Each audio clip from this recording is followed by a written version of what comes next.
And that's the place that I find myself in.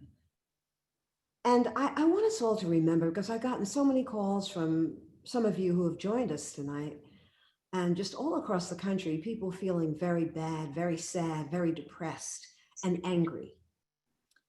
And I always try to look at, or I try to look through that, what I call the spiritual lens, and I believe that the divine hand is in everything, even those things that we see as disasters, and sometimes that's very, very hard. I want to say that this is not the hardest or the harshest of times for African Americans.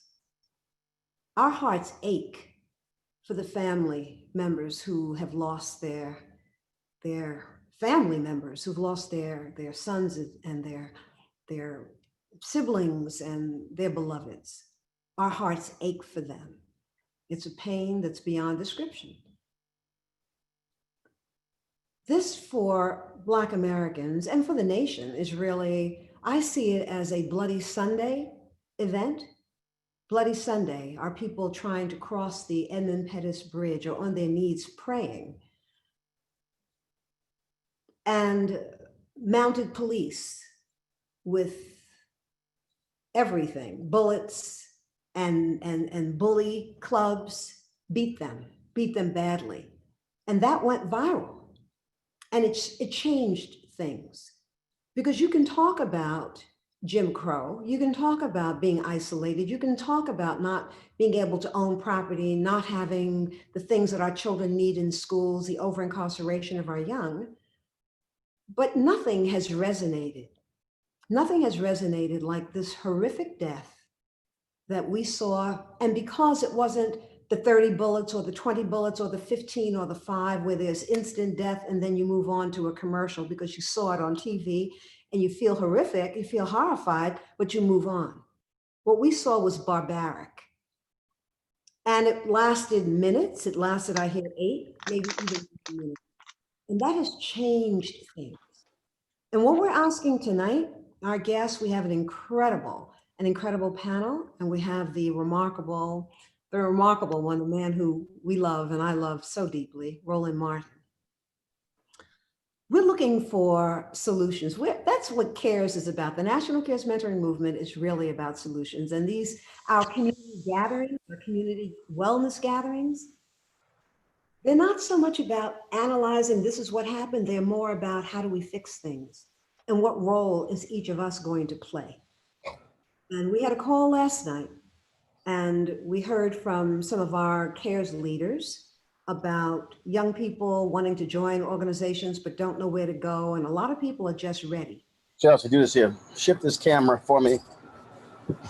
Roland. So anyway, Roland, I was just saying that what we're going to do tonight, we're going to listen intently. If we have questions, we're going to take as many as we can handle, but it's time for action. Because African Americans, we have sustained no movement, not since the Montgomery bus boycott.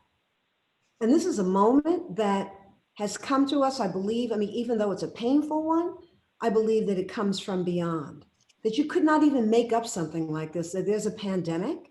We look at the murders that we've seen live, one right behind the other, the insult in Central Park. And here we are, people are ready. Look at what's happening around the country. People are calling CARES who we don't even know and trying to really help us in any way that they can. We were going to ask for, maybe donations tonight. Rather than that, Roland, can you hear me? Yeah. Roland, I got you. I want you to tell people how to donate to your effort, because it's singular.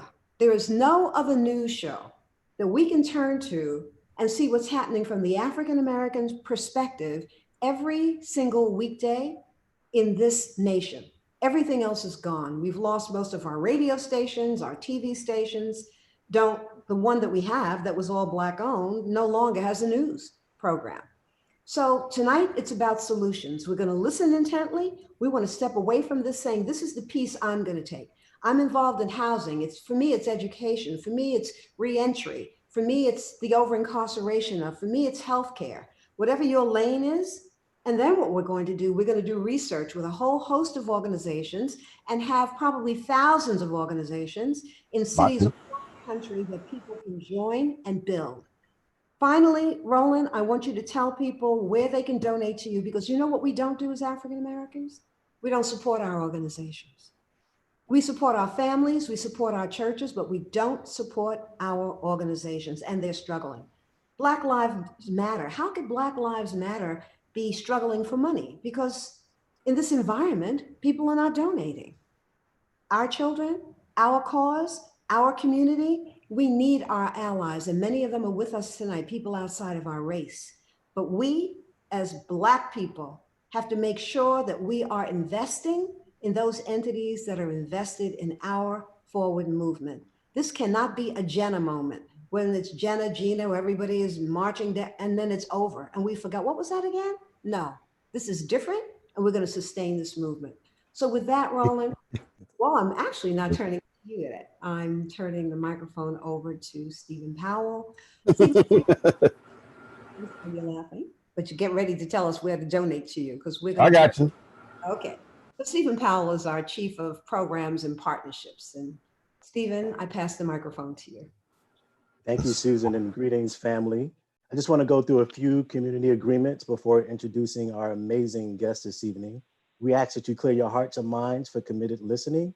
If you're in our Zoom room, please keep your lines muted throughout the duration of this call, unless we ask you to unmute during the Q&A segment. This call will be recorded and later posted on our website, along with any other relevant information from our partners and speakers. And lastly, but not least, this gathering is always anchored in love. So we ask that you keep love in your heart and liberation in focus. We're going to communicate with respect. We have an amazing full lineup this evening, an all-star cast. Veteran journalist, managing editor, and host of Roland Martin Unfiltered is here. Unfiltered is the first daily online show focused on news, political analysis, entertainment, sports, and culture from an African-American perspective. Roland has interviewed presidents, but we've got something special for him tonight. David Johns, former executive director of the White House Initiative on Educational Excellence for African Americans under President Obama, and currently the executive director of the National Black Justice Coalition, a civil rights organization dedicated to empowering the Black LGBTQ community. We have Ryan Haygood from the Brick City, one of the nation's leading civil rights lawyers since 2015. He's been the president and CEO of the New Jersey Institute of Social Justice, helping communities of color to connect full-time, meaningful work and secure affordable housing and justice for those in the criminal justice system. And we have the amazing sister Tamika Mallory, nationally recognized activist and champion of the new civil rights movement, co-founder of Until Freedom, 2017 co-chair of the Women's March on Washington, and president of the strategic planning firm Mallory Consulting. And finally, to close us out at the end of our call with words of wisdom and inspiration and a prayer, we'll have Dr. Bernice King, daughter of Coretta Scott King and Dr. Martin Luther King Jr., and CEO of the King Center. Welcome, everybody. Let's show them some love. They've been running around, speaking truth to power, pouring into our spirits. If you're on Facebook, let's get some love emojis going. If you're in the Zoom room, throw your hands up, and I turn it over to you, Brother Roland. All right, certainly glad to have everybody here. You can all hear me, correct? We should be good. The reason y'all probably sitting there going, why is he eating grapes on the Zoom? I literally just ended my show. So for the last 2 hours, we've been live with Roland Martin Unfiltered. And so that's what we've been doing. And this is not just a Zoom call. When you happen to own your own stuff, you can also do what you want to do. So we're also streaming this out. So we're on Facebook, YouTube, and Periscope simultaneously on all the Roland Martin Unfiltered channels, plus the National Cares channel. And so on Facebook. And so we're doing all this simultaneously. Again, taking advantage of technology. Susan, okay, somebody said my mic is too loud. Okay, well, sorry. I talk loud. Let me go ahead. Let me go ahead in here. I can don't worry about it. Don't adjust on your end. I can lower the. Okay, all right. So my audio guy, my digital guy was like, "Yo, it's too loud. Don't worry about it. I dropped it." For the I know you're not having sound issues, Roland Martin. Yo, I know that. I don't have sound issues. Everybody. He just said I was too. He said I was too loud. So I want to go ahead and just go. Going on. It still ain't 100% clear, and I'm so excited. No. That's what he said. But first of all, my stuff look good on my end. My VU meters work. So Susan talked about this is outset. Here's a perfect example. I think this sets it up. Today, the George Floyd Memorial Service in Minneapolis, folks, it was carried on ABC, NBC, CBS, MSNBC. It was carried on CNN. It was even carried on Fox News, C-SPAN. Guess where it wasn't carried? On a single black network. It wasn't on BET, BET Her, TV One, Clio, which TV One owns. Wasn't on Bounce, wasn't on OWN, wasn't on Aspire, wasn't on any of those networks, wasn't on Revolt. None of them. What does that say? Well, the nation stops to mourn George Floyd, and our black networks were showing movies and sitcoms. So I created this platform especially for us to be able to control, to be independent, to share things like this, which is what we're doing. And so we are driven by our donors. And so people can give via Cash App, $RM Unfiltered, of course, paypal.me/R Martin Unfiltered. You can give on Venmo to R Martin Unfiltered. And also, of course, we have folks who actually, and I was literally opening checks, people seeing cashier's checks to us at 1625 K Street Northwest, Suite 400, Washington, D.C., 2006. That's critically important because we've got to be able to tell our own story and control our narrative. And so what Susan set up here is really important because here everybody's focused right now on protesting Tamika, and they're in the streets. But today at the funeral, what did Ben Crump say? He said, we have to change public policy. So Tamika, if we're talking about strategies and moving people to that, speak about the work that now has to be done to begin to implement the very difficult changes in city government, county government, state government, federal government when it comes to police accountability.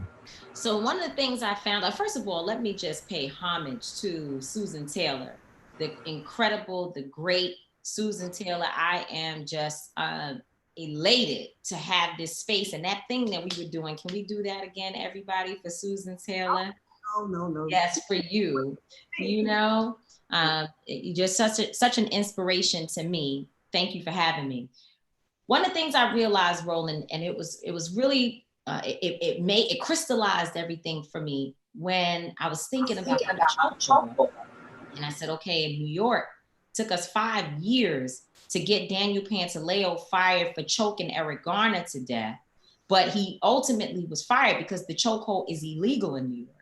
When we went to Minnesota, I found out that the chokehold wasn't illegal. And I said to myself, we've got to have one standard. You can't have different states with different laws. We need to have one protection under the law everywhere. And that's going to take work on the federal level. So we're going to have to push to ensure that on the federal level, there is a standard across the board for some of these things, because guess what? It's not like we have rights that anyone actually pays attention to. So we at least need to be able to cite something when we go to court, right? They have stand your ground. We certainly can't use your stand your ground, but we can't even use a chokehold in certain states to say this is illegal. So I think that's one. Two, these cases, and I've heard Attorney Ben Crump, Attorney Lee Merritt, and others talking about this. I think they made an announcement last week that these cases cannot continue to be looked at as in silos, as individual isolated incidents. They have to be looked at from a perspective of what white supremacy and what racism, systemic racism is doing throughout our systems. Again, something that has to go to the federal level. A lot of people like to say, okay, local elections, we know those are important. We've got to be invested in local elections. But if we allow, and I hope it's okay for me, I was invited, so I'm just going to say, speak my truth here. If we allow Donald Trump to become president of the United States again, we can hang all of that up. So we've got to, while we're marching, march down a few streets. And I'll talk about those streets. We have to march down the census street because our people need to be counted. In this election, in this year, where this is a census year, we cannot afford to allow ourselves to miss the opportunity to be counted. that is going to determine so many things about the browning of America, which has white folks really, really, really stressed. Okay, those in the power structure are really stressed about losing power. And therefore, we have to make sure that we know our numbers, that we are counted, and that we get the resources in our community that we need. And I said to someone today, they said, well, I don't understand the census, help me.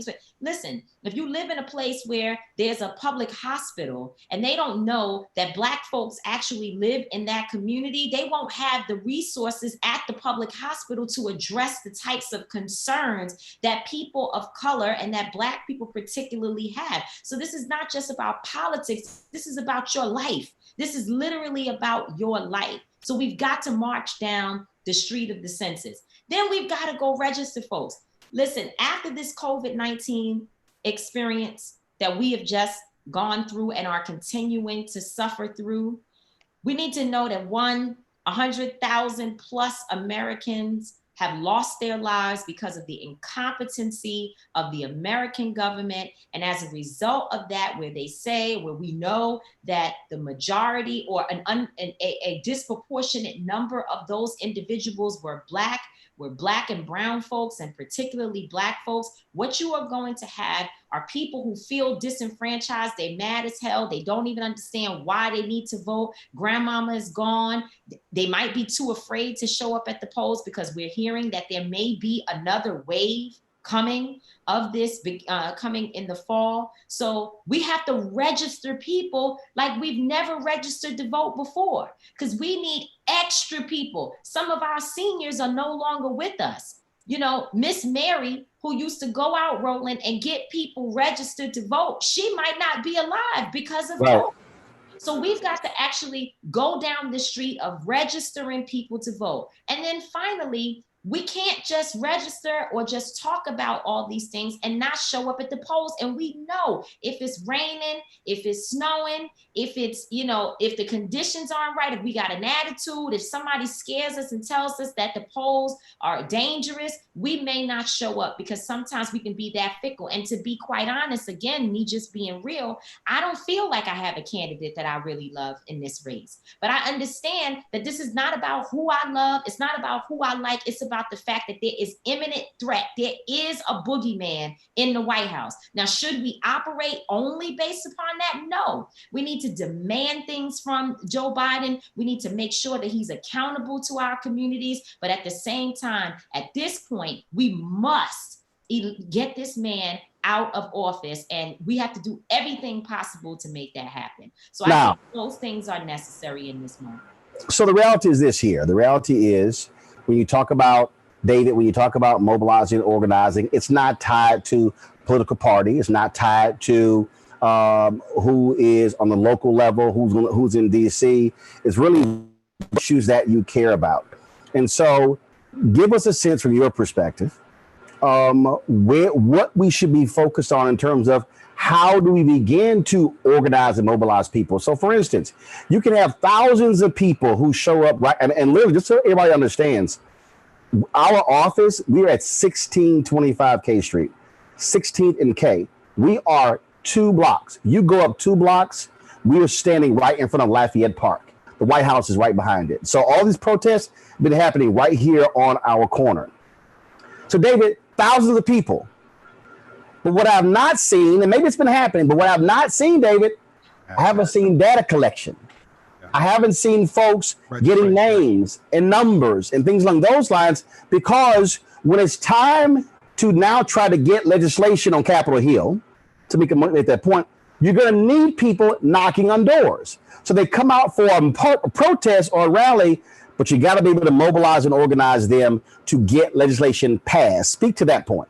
Yeah, none of this will happen unless people actually move and motivate and require people to do something, which is what we see happening in the streets right now.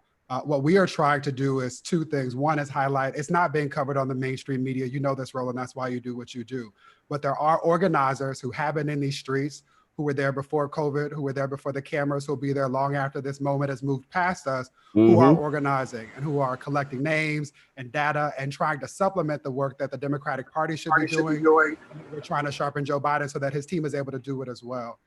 but it's a missed opportunity. One thing that we are also trying to do is support all of these protests. It should not be the case that people are risking their lives to do anything, to demand justice or to show up and vote. And so we're trying to learn lessons from the past and ensure that as people are out there doing exactly what y'all been doing, Roland, I saw you out there with those white shorts, commit sins. While people are out there, we're trying to make sure that they are safe so that they can get tested for COVID and that they also know where to vote and how to vote.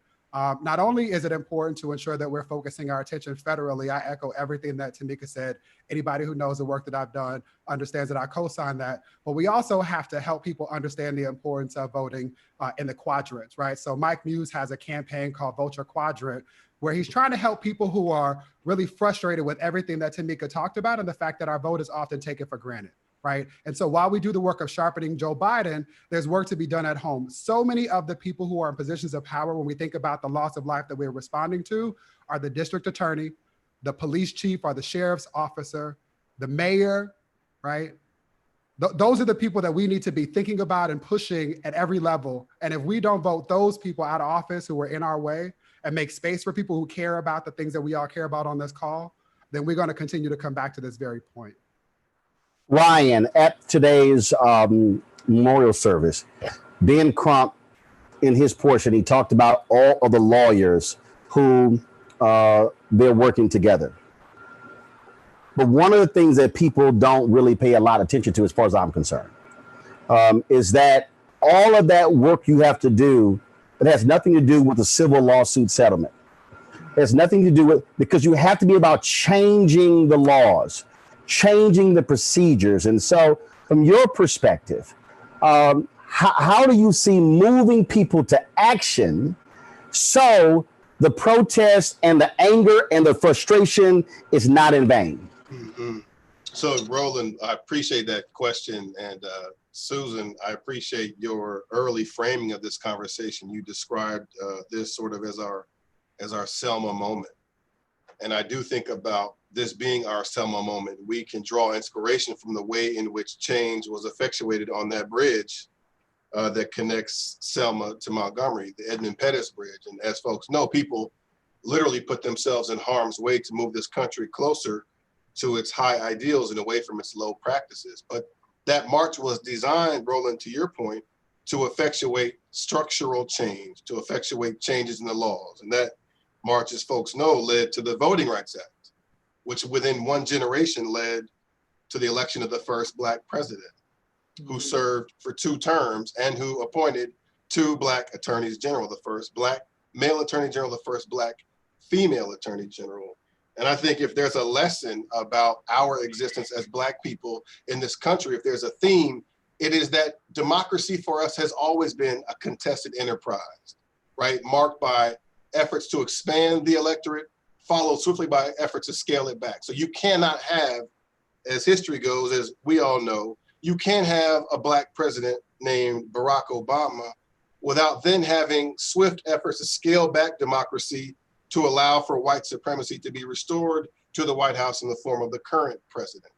And so I think the lesson for us, Susan, to your point, to learn about Bloody Sunday is that change always, always, always happens from the ground up in our communities. And so what we've seen, even as we've had heavy hearts and our hearts have been broken about what we've seen over the last several months and weeks, and in particular, as we're in the throes of the coronavirus pandemic, is that when people get fed up, they move to action, and that action allows for changes in policy. So I've been thinking a lot about this moment. There is this weekend here in Newark, I see so many folks joining me from the Brick City, welcome, and from Newark, New Jersey, and New Jersey more broadly.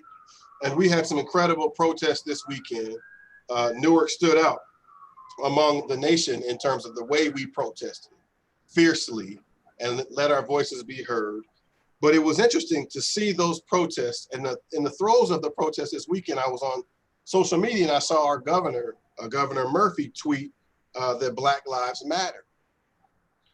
And that is obviously an undeniable truth. We all know that to be true. That's what folks were marching over the Edmund Pettus Bridge to reaffirm. That's what we know to be true here. But that undeniable truth is being tested everywhere in this country. And I was struck by Governor Murphy's tweet of Black Lives Matter as I was watching folks put themselves in harm's way to make this country live up to its high ideals. And here in New Jersey, Black people confront some of the worst racial disparities in the country in almost every direction. In the area of the racial wealth gap, New Jersey, the worst. In the area of Black-white adult and youth incarceration, New Jersey, the worst. In the area of racial segregation in communities and in classrooms, New Jersey, among the worst. And so what does it mean for Black lives to matter really in the context of Black people confronting some of the worst racial disparities in the country? And I think to your question, Roland, what we have to think about is that the systems we currently have were designed to produce the kind of results we see. I came of age in the early 1990s in Denver, Colorado. And on March 3rd, 1991, we saw a gentleman whose name became famous take 59 blows about the head and shoulders, Rodney King, and he was videotaped. And we thought then that we would not be having this conversation 30 years later. And we are, and part of the reasons because the current system that is set up is designed to produce the kinds of results we see that don't affirm the principle that Black lives matter. And so for us, then I think the conversation really has to be, and I'll stop here, about how you then build a new system based on new practices and new policies to produce new results. Very often we're having conversations about how we want the harm to stop to Black lives. The current system produces harm, it makes withdrawals, but we need to build a system that makes deposits. We shouldn't be having a conversation about stop harming us. We should be having a conversation about how do you encourage systems that build Black folks so that they can flourish in this life. I just want to say really, really quickly, because we are in a moment that I don't think we've seen before. I've even had, frankly, white folks reach out to me. Today I was on a conversation, at the beginning of the conversation with this white woman, she said to me, I just want to begin by saying to you, with all sincerity, that I can't imagine how hard it is to be a Black man in America. Susan Taylor, I've been alive for 45 years, Black the whole time, never had quite an interaction like that. And she was sincere. And so there is a moment now that we're in where people want to know what can they do. So I just want to lift this up very quickly because Tamika's point is important. The national level, we got to push hard. Everyone has a vote at the federal level for sure. We also have to vote in every election at the state level, local elections, state elections. And we have to begin to think about introducing very ambitious legislation to build a new system that makes deposits in Black people. Very quickly, two things I want to lift up. We make very deep investments in police and law enforcement budgets and incarceration. The reason why New Jersey leads the country in having the highest Black to white adult and youth incarceration disparity rates is because we spend $300,000 a year to incarcerate young people. And in New Jersey, we have about 300 young people who are incarcerated. 8 of them are white. 8.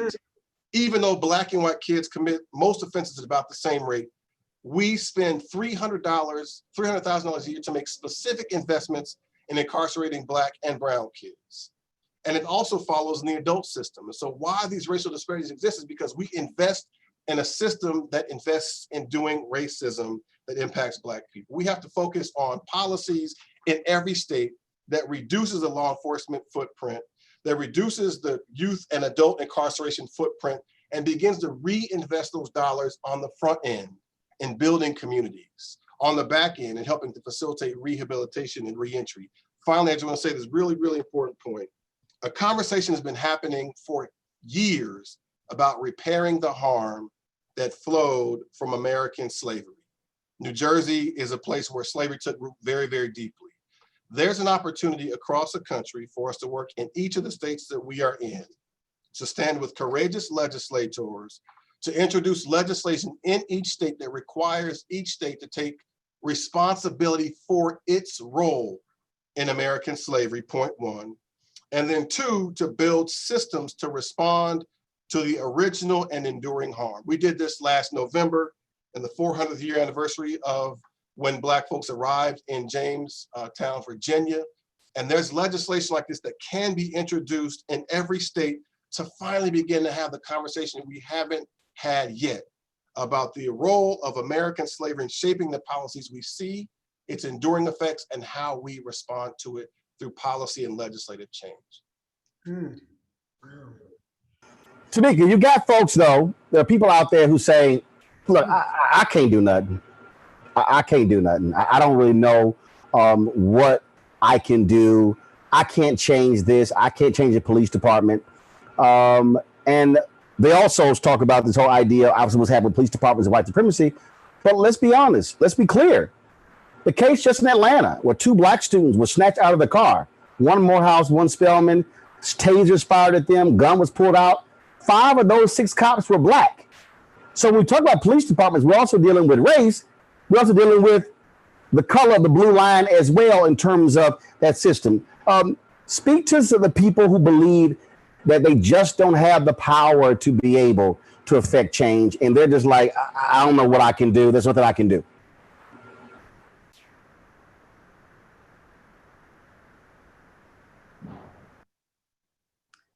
Pick an issue, you know? I mean, guess, it's just that each of us must pick an issue. We can't do everything. And I think that's what overwhelms people, because we're looking at, you know, this whole breadth of problems. But if we say, you know, I really care about early childhood education, well, make that your lane. And I think we have to have conversations about this, not so much about who married who and what's happening with this celebrity. We know everything about celebrities' lives, but we know nothing about poverty, how it's shredding our children's lives. So we have to change the conversation. And it has to be about those things that we're talking about tonight. And building. And to Susan's point, to connect this to the broader conversation about policy, we talk a lot about federal policy because we know that it's encompassing, it's enveloping. When there's a state that wants to be a bad actor, having the ability to point to something that's codified federally provides protection and cover. But we have opportunities to think about policy application in so many different ways. And so if we think about Brother Ryan's comments about history, each of us have the ability to teach that which is intentionally not taught to our babies in our homes and in our communities. That's one of the most important things about the restorative justice circles, is being able to see, validate, and affirm the things in our babies that the systems are designed to take away from them. And so teaching African history outside of February is a policy decision that we can implement 365 days of the year, not just when McDonald's tells us that it's appropriate, right? Similarly, we can take the application of applying policy changes to holding elected officials accountable. I watched, talking about Rodney King, I remember the feeling of sitting at home in Inglewood, California, watching South Central burn. It's been really hard for me not to answer when people have asked me recently how I feel about the Grove and Beverly Hills burning, because my answer is I really don't care. I don't care about people who value property over the 3/5 of people that benefit white people when it's convenient for them. And we have an opportunity to hold people like the mayor in California accountable when he says, I care more about property than I do about your value. Vote him out now. All of that are things that we can be doing while doing the work that Tamika talked about. I also want to highlight that there are so many people who say, I don't want, I hear you about the voting stuff, and I received the message that people died for it, but my vote's not going to count. We have to honor that we live in a corrupt system where that fundamental frustration is real. And so we also have a lot of work to do to ensure that if people risk their lives, what we're asking some people to do is to risk their lives to vote, right? If people can't mail in a ballot, they have to physically go outside. That is a risk. If people are going to risk their lives, we have to ensure that their vote is going to count. So there's also a lot of work that needs to be done around ensuring that competent people of color with a social justice lens are working at polling places. I'll tell you why. Because I had a mentee of mine, the deputy director of the White House Initiative on Educational Excellence for African Americans. She's a doctor, a teacher, a university professor. She showed up to go vote on Tuesday. And a well-meaning white woman took her ID as she's supposed to based on practice, and she said to her, this is a really nice ID. It almost looks like a mugshot. I can tell it's you, even though you have a mask on your face. I say that because sometimes we get it twisted and think that white supremacy and oppression only shows up as mediocre white boys in bed sheets and tiki torches. It also shows up in the very places that we have to move through in order to enact the kind of political change that we're talking about. And there are some of us that are better equipped. I saw my brother Ron and some other leaders on here who know how to do that work. We have to put our bodies on the line so that the members of our community can show up and be counted. Listen, Karens are everywhere. And Chads. Can you hear me? You Yeah. heard me? Yeah, Karen, we And got you. Chads and Brads and all of them. and chat, exactly. And that's a real thing. Because I was just thinking about the Women's March and how Karens were so prevalent in our space, where as we were trying to organize at every step where we had progress, and Roland was with us every step of the way, so many times the Karen factor, the white tears, was where it was we were torn apart by it. But it wasn't just that, it was also the Black folks, Black women who, because of the trauma that we've experienced, we uphold Karenism within our own communities. And so people don't feel like they want to be in space with us, because when they meet us, they don't feel comfortable as if they're being invited into a space that's honest. And what made me say this, David, is your point that some people don't think they should vote. They do not see the point of showing up to the polls to vote for two people that they believe are the lesser of two evils. People are tired of doing that. And so we've got to help folks reimagine what it looks like to not have to assimilate and to code switch in order to fit into environments that are not safe for us, and to be in environments where we feel like we are going to be successful, we can thrive, we can be our true selves. We've got to create those spaces. And to be quite honest, some of our organizations are too elite to even give that space for our people. Keisha does not fit in some of our organizations. Right. Okay, maybe Keisha Lance Bottoms does, but she's an exception. She's not the rule. Ray definitely, he knows not to show up even at some of our churches. And you want to tell them that they need to pull up their pants and take off their headscarf and go to the polls to vote for this candidate who, in their minds, has not committed anything or made them feel like like what they're doing is going to have an impact on their bottom line. We got to stop doing that. We have to figure out a way to be able to put forth individuals and to get behind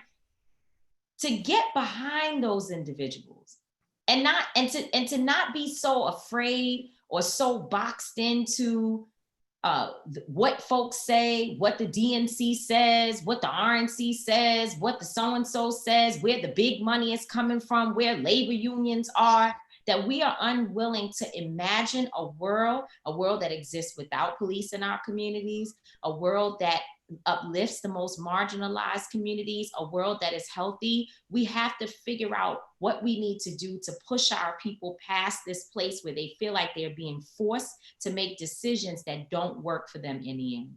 And so in order for us to do that, before Roland, I really need Go to ahead, say go this. ahead, go ahead.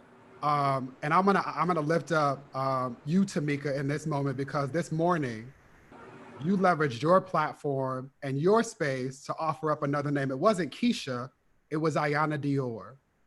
Ayanna Dior is a Black trans woman who was beaten by a group of Black grown boys. I'm gonna say boys because men don't hit women, cis or trans. Right. Ayanna is the latest in a string of violence against Black queer people who get erased because of the way that white supremacy, anti-Blackness, homophobia, trans misogynoir works in our community. So many people throughout the country know the name of George Floyd, and they should. They know the name of Breonna, and they should. They know the name of Ahmaud, and they should.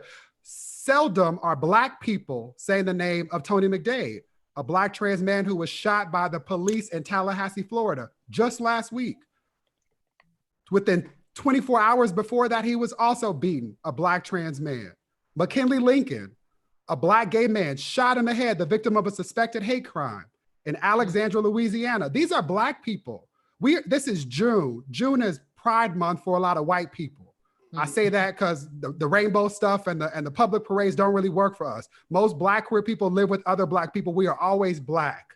Pride would not be a thing if it were not for Marsha P. Johnson, a Black trans woman who threw a bottle in an inn where people tried to deny Black queer people the opportunity to take space. I say this because there are literally Black women, trans women who are on the front lines fighting for our rights, and they feel unsafe next to us within our own community. And so there's a whole lot of work to do with the Beckys and the Kens and the Karens, but we also need to check ourselves. The violence against Black queer people, Black people with disabilities, Black people who are not Native, Black people who have who don't show up in these ways that we expect and celebrate in these privileged places is going to prevent us all from being free. Period. Full stop. Well, one thing that screams at me, Ryan, is that, and I talk about this all the time. For us, for all of us, for everybody who's on here, we live and breathe this stuff every day. I'm in DC. If you could be in New York, the whole policy piece. I keep making the argument, though, if we're talking about moving people to action, if we're talking about getting them just out of that zone where they think they can't do anything, we have to connect the dots. Yep.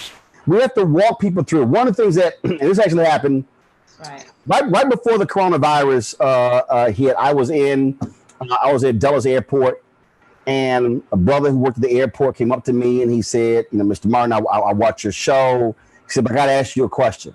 I saw your YouTube channel and you said people who didn't vote in the last election were stuck on stupid. Mm-hmm. He said, I didn't vote. He said, do you still believe that? I said, yes, you were stuck on stupid. And he's like, I said, but let me explain to you why. I said, man, what's the most important thing you care about? And he told me. I said, let me explain to you how the person in the White House has a direct effect on your life in that area. So I began to walk him through. I said, what's the second thing you care about? And then he told me that. I said, I connect the dots. I said, the third thing, connect the dots. He said, damn, bro. He said, I had no clue. He said, I will pledge to you right now, I am voting this year. Yeah. So there's a white teacher, there's a white guy who's watching this all go down. He walks over, he said, Roland Martin, he said, I know who you are. He said, I'm a teacher. I appreciate that you stood there and actually taught him. And I think that's the piece. I think what happens is too many leaders are just saying, vote for this person or we died and you got to vote. But we have to connect the dots for the folk who don't know, who are saying, look, I want to do something, but I have no idea where to go, no idea where to start. We have to learn to connect the dots in a very simple, easy way. Ryan, go ahead and talk about that. No, Roland, it's a beautiful point. It harkens back to what Tamika just shared, which is that very often we talk about voting as an act. It's a singular act. You do it and you keep it moving. But I think if we have an affirmative vision for what we want and see voting as a way to get there, you find people personalizing why voting matters to them. I'll give you an example. I was having a conversation with a brother here in Newark who recently lost his job. And he was talking about how difficult it has been to find work. And I shared with him, it's interesting you're having a hard time finding work because New Jersey is one of the wealthiest states in America, second only to Maryland. And as I mentioned, we have one of the widest wealth gaps in the country. In New Jersey, the median net wealth for white families is $352,000. That's the highest in America, right? Most Def talks about today's mathematics. These mathematics are staggering. So in New Jersey, the median net wealth for white families is $352,000, highest in America. But for Black families, the median net wealth is $6,100. So I asked him, what gives? What describes that racial disparity? And he said, well, it's not because I don't want to work. It's not that I'm not hungry to work. It's not that I don't want wealth. It's because there are systems that have been designed, rooted in New Jersey's system of slavery that have produced the kind of racial wealth gap we see today. That was birthed in slavery in New Jersey. And there's been no interruption. There was a system that followed of laws and practices and policies, restrictive covenants, redlining, access to GI Bill limited to Black people, and predatory lending practices that today, New Jersey has that racial wealth gap. And it's impacting his ability to find work. And so I said, how do you go as an unemployed Black man in New Jersey who wants work but can't find it, though there's plenty of work to be found, even in the throes of this pandemic? Not good. I said, well, what if you were able to harness the power of your vote and those around you to create, for example, a universal basic income program that would destroy poverty in New Jersey? It turns out that Dr. King came to Newark 52 years ago, right? Then he went to Jersey City or to Patterson, And he was promoting the Poor People's Campaign, a core tenet of which was a universal basic income to destroy poverty. Our challenge is not that we don't have the resources to do things like end poverty or help this man find work. It's that we don't prioritize those kinds of things, particularly for Black people. So I think for us, the challenge really is really in the throes of heartache where we lost people from state to state to state around police violence. And even when we don't die, we often don't live well enough to flourish. How do we advance an affirmative vision that really shows that Black lives matter, that we get to live in a way where we're not threatened every day just by existing, where we get to share in the prosperity of our cities, of our state. And part of that requires us to see our voting as powerful, that it's not just an act you do and keep it pushing, but that you cast a ballot intentionally to bring about a policy that will advantage your people. And then you, like Public Enemy said back in the day, neither party is mine, not the jackass or the elephant. You use your vote creatively and strategically to ensure that whoever is in office will honor the power of your vote. And I think that's part of what is required of us here. Just today, the city of Newark, under the mayor's leadership, along with a number of partners, including the Institute, after a year's worth of work, released a report around the universal basic income, showing that it's possible, if prioritized, that we can do such a thing in not only in New Jersey, but across the country to destroy poverty. Very often we have conversations that sort of presuppose there's going to be suffering for us and lack of full access to citizenship. But I think for us, particularly now, we've got to be having conversations around what does it look like for Black people to win? What does it look like to reduce the law enforcement and incarceral footprint and invest those resources in building us? What does it look like to free the votes of everybody who's in prison, on probation and parole, recognizing the collateral consequences from the criminal justice system flow to the democratic process? What does it look like to destroy poverty by standing up a universal basic income program? What is it like to introduce in every state legislation that requires that that state reckon with its role in American slavery and build a system of policies, practices, and deep financial investments to finally repair the harm? That's something that we can do in every state where we are on this Zoom call. All it requires is you identify a courageous leader or just gas one up, a courageous elected official, and say, I want you to introduce legislation that will free the vote for everybody who's incarcerated, like you do in Maine and Vermont. I want you to introduce universal basic income program legislation that will seek to destroy poverty. I want you to introduce legislation that will be called a reparative justice legislation to require every state to finally reckon with its role in American slavery and repairing that enduring harm. Those are things we can do as we learn from folks in Selma who could not have imagined, right? When they were on the bridge getting beaten about the head and shoulders, when John Lewis's skull was literally cracked, you couldn't have imagined that those blows would move this country to the election of the first Black president within his generation. He would have thought, to your earlier point, Roland, that would have been unimaginable, impossible, and yet it happened. And so for us, the charge is, how do we now imagine what an affirmative vision for winning looks like so that Black lives matter really in the way that we get to live, where we flourish, we don't simply exist. All right, folks. Before you go on, I have to jump. Go ahead. Heart out at 9, but I just want to first again say thank you for having me on, Dr. Taylor, and just to say that, Ryan, everything you just said is so powerful. I mean, I need to get a recording of that so I can go and play it and listen to it, because it was so pregnant with, you know, information and knowledge, and I love to hear you flow in such an incredible way. I would just say the only thing that I want us to be careful about is, and I know no one on this Zoom call does it, but making young people feel like their fire to protest doesn't mean anything, or it's not pointed in a particular direction, or it's not helping the movement.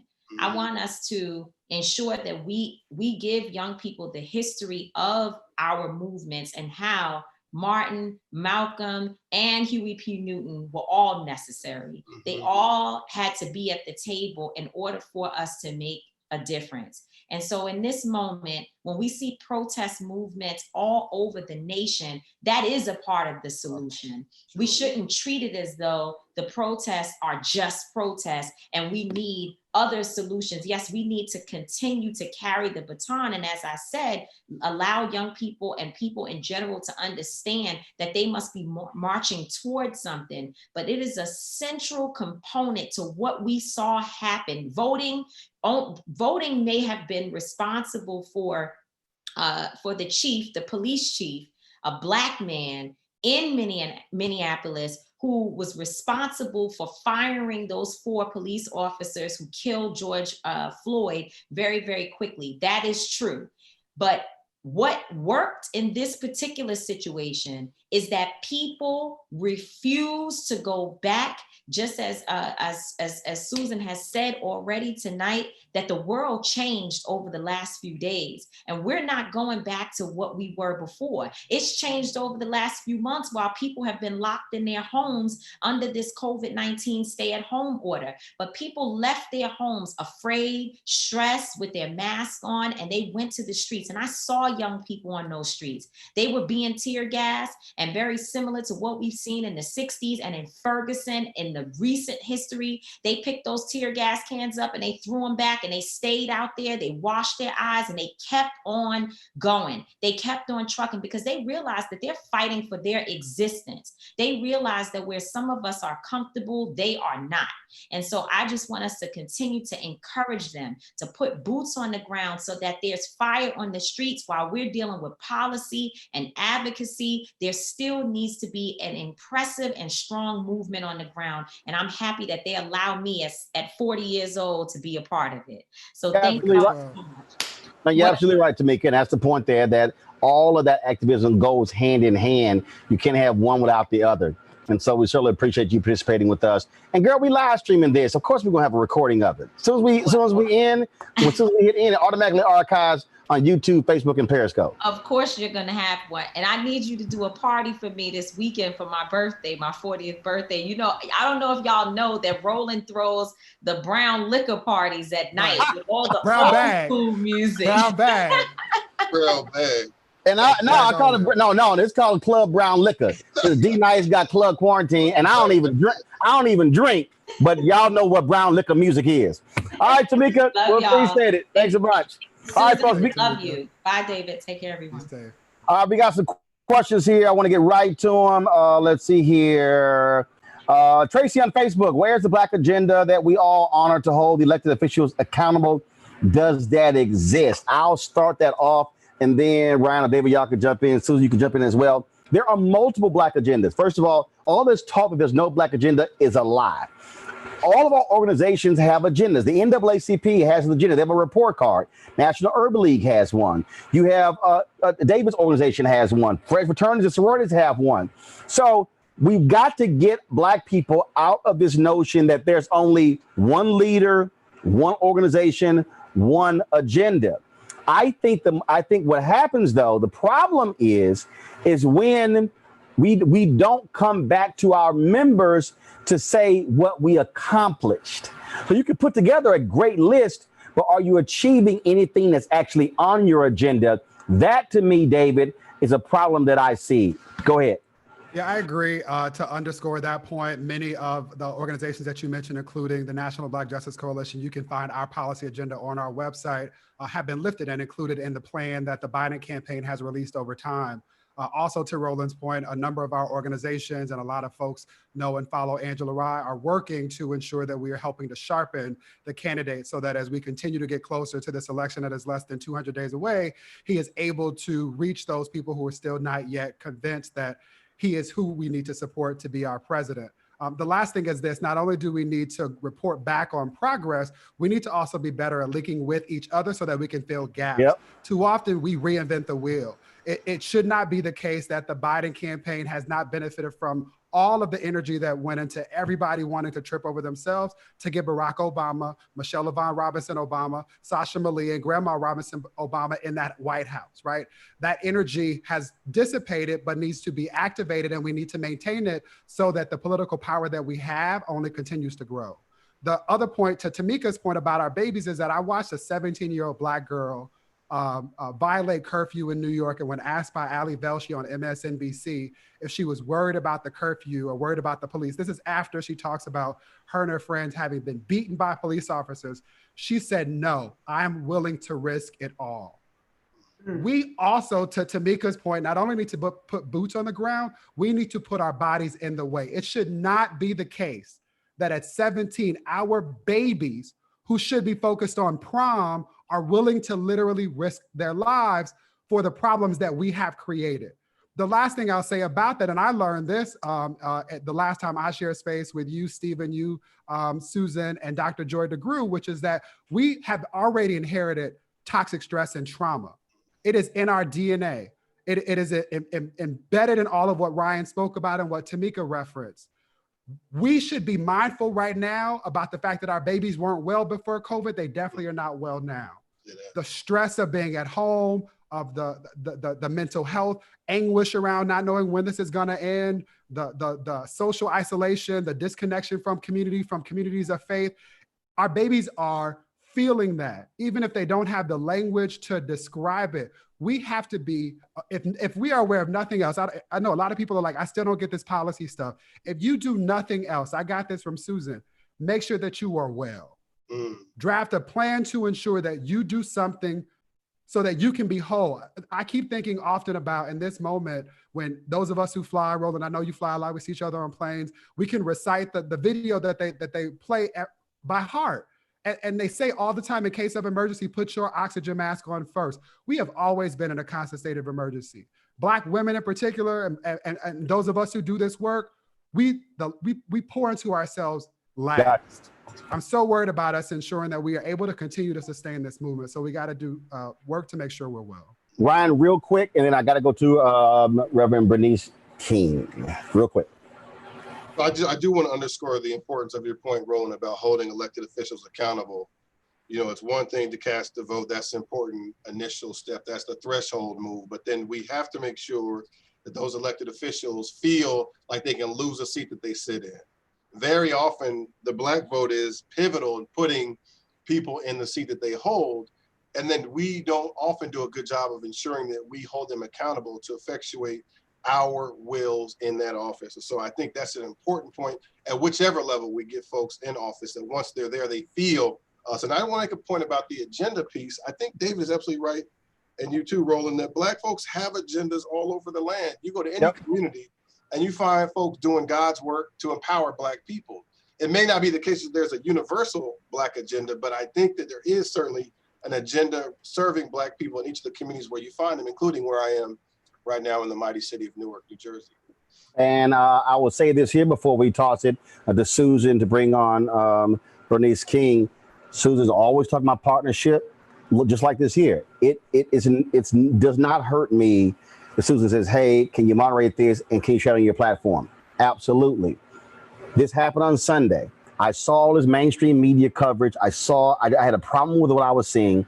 I sent an email 1:30 on Sunday morning to every major Black media company saying, hey, let's partner on doing a show tonight. I have a studio in the control room. I'll partner with anybody. Send it to 10 or 12 of them. 2 responded. Just 2. We have to learn to partner because one group or one entity can't do everything. Collective, we can actually do a lot of stuff. Susan Taylor, take it away. Well, I'll tell you, I'm not letting any of you go. You know, Roland, you're mine forevermore. And just tell me, Ryan Haygood, when you're running for president, just give us enough so we can really mobilize the country. Susan Taylor, you can't on. And John's, you know, beyond brilliant, working on his PhD. This is a man who's probably, I don't know, 6'5" or 6. First grade teacher. Loves our babies. Thank you all for being with us tonight. Stephen, appreciate it. Thank you for the introduction of Dr. Bernice King. Well, we started this call with the Queen, and we're going to end the call with the Queen to bring us words of inspiration and a closing prayer. She is Black royalty, so y'all give it up for Dr. Bernice King. Thank you very much, Susan. I want to thank you for including me in tonight. As I've listened to everybody, it is apparent that we have enormous work to do. And I just first want to thank everybody for the role that you are playing to, in essence, continue from where my father was snatched from us at such a young age. As I thought about the enormity, a couple of things came to mind. In his book, Where Do We Go From Here? If you haven't read it, I tell people keep reading it because it is a blueprint for our community. I think God enabled him in the midst of all that he was up against to write and leave for us some very important guidance. And so he said, going forward, the nettlesome task will be to discover how to organize our strength into compelling power so that, he said the government at the time, but I'm going to say so that the power structures cannot elude our demands. And, you know, I liked, I think it was David that said this. Maybe it was Ryan who said the linking with each other and the partnership and the collaboration. But the next step is, how do we really synergize? How do we synergize? How do we interconnect all of this work that we are doing in a Nehemiah sense? I mean, Nehemiah, they had an enormous job to rebuild those walls, and everybody had their post and their position. And there's a part in that scripture that says, the work is extensive and we are widely separated on the wall. But when you hear the sound of the trumpet, and I might say of Trump, when you hear Trump, let's rally together, let's interconnect, let's synergize our efforts, and our God will fight for us. We need to know in this movement that we're up against, that as the sixth principle of nonviolence reminds us, the universe is on the side of justice. And if you're a spiritual person, God is on the side of justice, that we are not in this alone in our existential experiences, but he is working right alongside with us as we just forge forth ahead. But we also acknowledge, as I think it was David again who talked about the self-care. And I know, Susan, you focus on that and remind us of that all the time. The self-care and the balancing in this moment, because it's wearying. We have been fighting too long as Black people.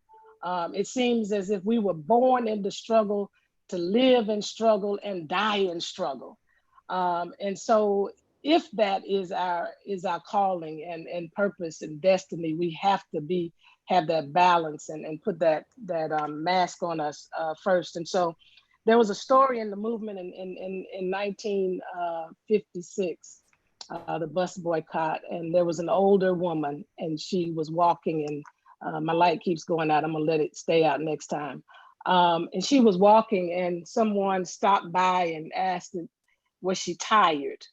And she looked at the person and said, my feet is tired, but my soul is rested. Because they had come to a moment in time, a watershed moment that was about to catapult the South into a new place. We are at that same moment. We may be tired, we may be weary, but I hope our soul is rested at this moment, because there's so many things that are happening, and I've been in conversations from extreme to extreme. I've been in conversations with people who are in our community, and I've been in conversations with people in the white community, some who have been very detached, who are now awakened in ways that I've never seen before. I mean, and I'm gonna dare to say, reparations has arrived in a very unique and peculiar way. You know, we've been trying to figure it out and analyze it and put it together, but the reparations are here, and we have to make sure we steward this moment appropriate so that we get everything that is due to us from that bad check that my daddy came to present on the steps of the Lincoln Memorial, that will not return insufficient funds this time. And so let's just pray in this moment. And I'm just going to ask that the God of the universe, who created all of us, in this moment, you know exactly who we are. You put us on this earth in all of our wonderful diversity, in all of our aspirations, but in all of our interconnectedness. But more importantly, we are one blood. We are one people. We are one humanity, Lord God. And there is a lot for us to do to get this earth and this world to the place that you intended it to be, that we would coexist peacefully. And so, Lord, we're just asking on this journey and on this call tonight that you just continue to pour more wisdom in us tonight, that you would pour your strength in us as we continue to fight this good fight, that you would pour more of your love in us as we come against these very hateful forces that are literally trying to choke the life out of us. We ask that you just pour more of your humility in us, Lord God. And Lord, we just ask that you unite us like never before. There's one prayer that Jesus Christ prayed, is that we would be one as the Father and he were one. And that's the prayer we pray on the night, that our spirits would link as one as we do our collective work in different places and different areas, that we might bring into being the true kingdom of God on the earth. We thank you and we bless you and we honor you. In Jesus' name, I pray in the name of those who continue to struggle for freedom and justice and peace, those that are known by name and those that are unknown, but nevertheless have been a part of this tapestry that we call humanity, and we call peace, and we call justice, and we call freedom. Amen. Amen, amen, amen. And thank you, Dr. King. Thank you so much. Thank You you. know, you're reminding us to, and calling your father's name, and all, you know how I love your parents. Your mother is just so very special to me. She was. And we had some experiences that I'm going to share with you. Yes, thank you. But you're reminding us that the hardest work is really behind us. You know, we are so privileged to be here and now, and to see the shifts and the changes that you just talked about. They're real. And we're going to seize this moment. In the name of Dr. King, in the name of Miss Coretta, in the name of all the warriors who stood strong for us, who risked their lives for us, who gave everything for us. And here we are with the technology, with all the research, the white papers, the knowledge and systems that we really have to put in place and honor, that will take us. You know what? We say that it's a marathon, and this is a moment when we can really do a long jump forward, a long jump. So let's be well, let's stay well, let's get along well, because that's the thing that we really have to learn. There are always these divisions in our organizations, and we have to stop that. That's what our training is really about at the National Cares Mentoring Movement. It's about wellness in body, mind, spirit, and community. All of those together. As Dr. King called us, the beloved community. That's what we're giving a rebirth to, the beloved community. So Stephen, I know you're going to thank the crew. I'm thanking everybody for being with us tonight. This was the largest audience we've ever had. We have thousands of people on Facebook Live.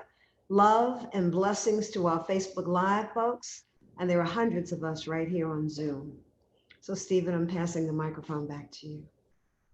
I mean, my soul and my spirit is so filled this evening. Dr. King, thank you for reminding us that the revolution is here, and it's a spiritual revolution. So we just want everybody to rest up, get ready to continue healing community. I want to thank Jane Chu, Carrie Osborne, and Cicely Gay, working behind the scenes. To all my people in Montclair and the Brick City, and from the Bricks to the Bay, thank you for joining us. Just been a pleasure. All of our affiliate leaders, our program leaders. And as we always say, there's nothing more funnier than watching how slowly y'all leave this room like it's a club. But God bless y'all. be safe, and continue to do the work that God has anointed us to do. Good night, everyone. Good night, Thank you, all. Susan. Thank you all. Thank you, Brother David. Good night, everyone. Love you, man. And Ryan, we see you, Good night, Charity. everyone. Thank you so much. Bye. All right, everybody, stay well, stay Carlos, blessed. I see you, Thank Carlos. you. Good night. Stay blessed. Loose. Good job. Kita, hey. Everybody. Good night, everyone. Good night. Love you. Night, Good night. everyone. Bye. Good night, Dr. Faya. Thank you. Love you.